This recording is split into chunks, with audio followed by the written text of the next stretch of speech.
Hello everyone. In the previous session we had seen obsolete keyword, okay, or obsolete attribute basically. In this session we'll understand CLS attribute, CLS compliant attribute. Now what does it mean is basically CLS compliant is used when you are writing .NET classes and these .NET classes can be used by other .NET classes of other languages, or you can say irrespective of the languages, but those languages should become and exist in .NET framework. Okay, that's the thing. If your .NET classes wants to be shared by other .NET classes, then you need to make, or you need to perform a check. See, you need to perform a check that your .NET classes are under the rules of CLS. CLS is Common Language Specification. Okay, your .NET classes are under the rule of CLS or not. When you want to perform a check, then you need to perform, or you need to put this CLS compliant attribute, okay, under that class. That's the intention. So what is this? Is you are writing .NET classes and you want to share your .NET classes with other .NET classes of different other languages, comes and exist in .NET framework. Then you need to perform a check. What kind of check? CLS check. That, which means that .NET classes follow the rules of CLS. Okay, that's the check here. So there are some rules and regulation that your .NET class has to follow. See, this site is having good content over here. See, the first rule is unsigned type cannot be used with public interface of the class. So you cannot use uinit or ulong when you are declaring your class as public. Okay, that's CLS will give a kind of warning there when you do that. Okay, that we will see. Next is unsafe type like pointer should not be used with public members. Okay, that you cannot do. Next is class names. Okay, class names like this one. My method is in the lowercase and the same name, class name, is in the uppercase. There is only one difference. That's the case sensitive, right?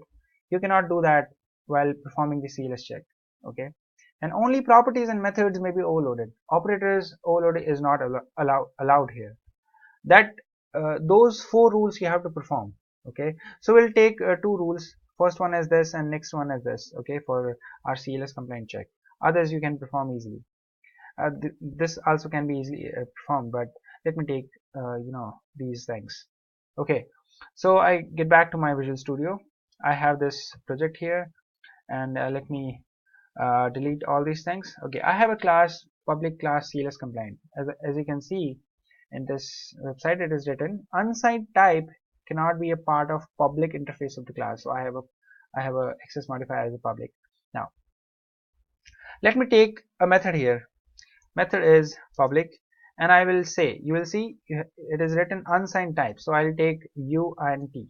Okay, this is my unsigned type. I'll say my method is add, and I'll take uinit x and uinit y.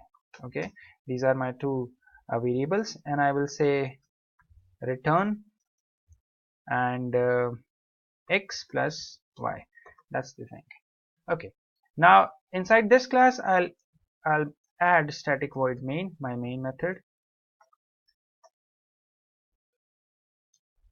Okay, now here I will create the instance of my class, that is CLS compliant. C equals to new CLS compliant, and I will say C dot add method, and I'll pass the parameters 20 and 30.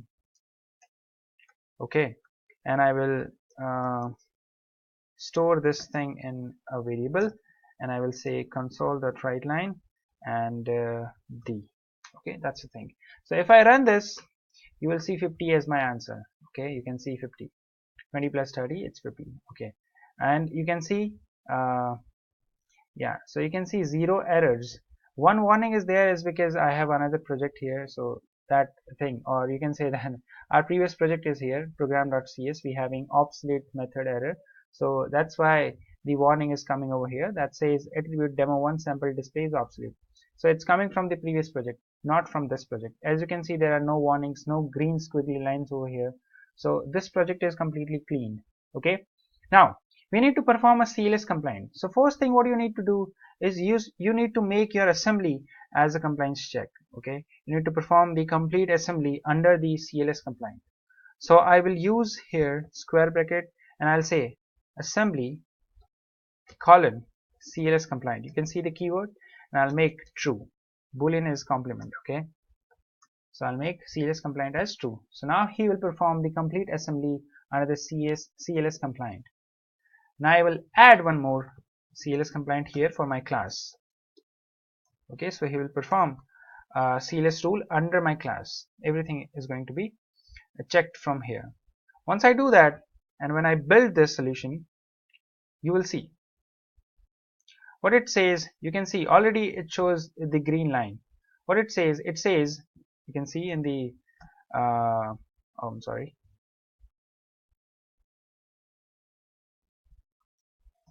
Okay, you can see there are green lines, and it says that return time of attribute. So it says argument type unit is not CLS compliant. You can see you cannot perform. You cannot do this. Not CLS compliant.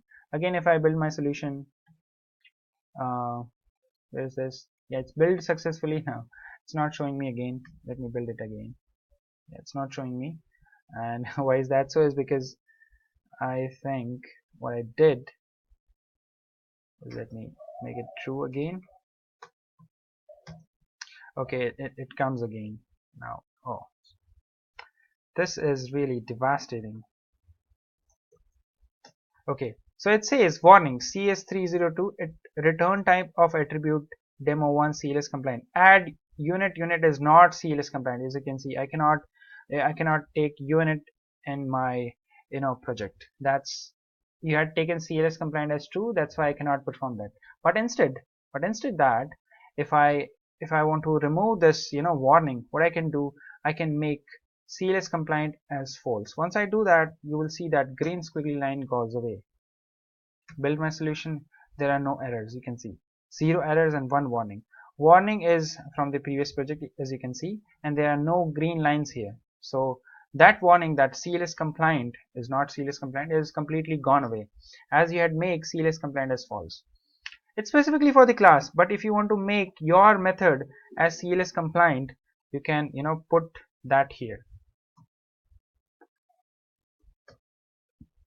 and you can get back your warning.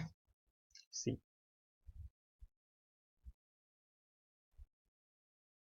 yeah, it is false, so I cannot. Let me make that. Now if you do that, you see again the warning gets come.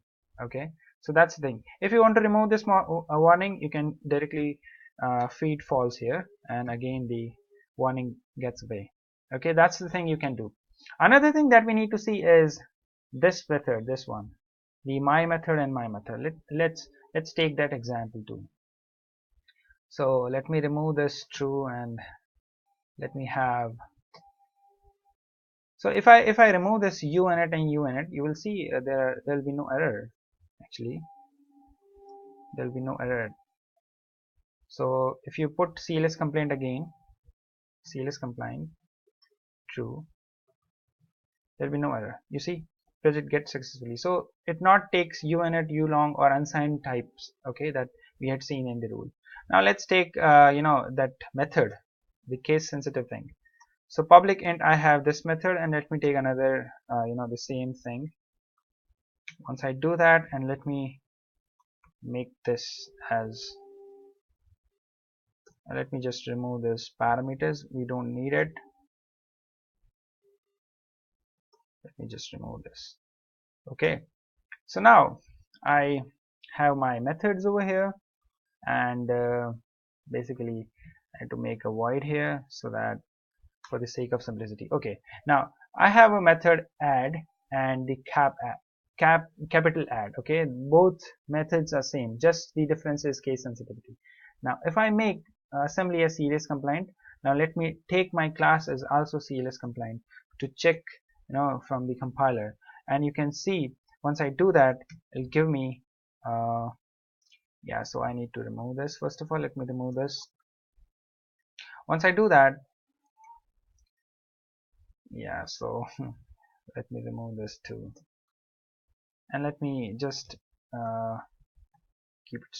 Okay, now once I do that, you will see what it says: 0 errors to warning. What's the second warning? It says that let me use my magnify, and it says that attribute demo1 CLS compliant add method. As you can see, add differing only in case is not a CLS compliant. Again, the same thing. Okay, CLS compliant. That's the thing, and that we also had seen in this site. Class and member name should not differ only based on their case, and that's the problem here. We have differ only by the case. Okay, and that's why it says it is not CLS compliant. You can see differ only in the case is not CLS compliant. So we are performing that check because we have a class which is CLS compliant as true. You can remove this warning with the help of, you can just put CLS compliant and make it false. Once you do that, this warning gets gone. See, okay, so there is one warning which is from the previous project. There's no green squiggly line as you can see in this complete project. Okay, so this is your CLS compliant attribute. I hope you understand it. Thank you so much.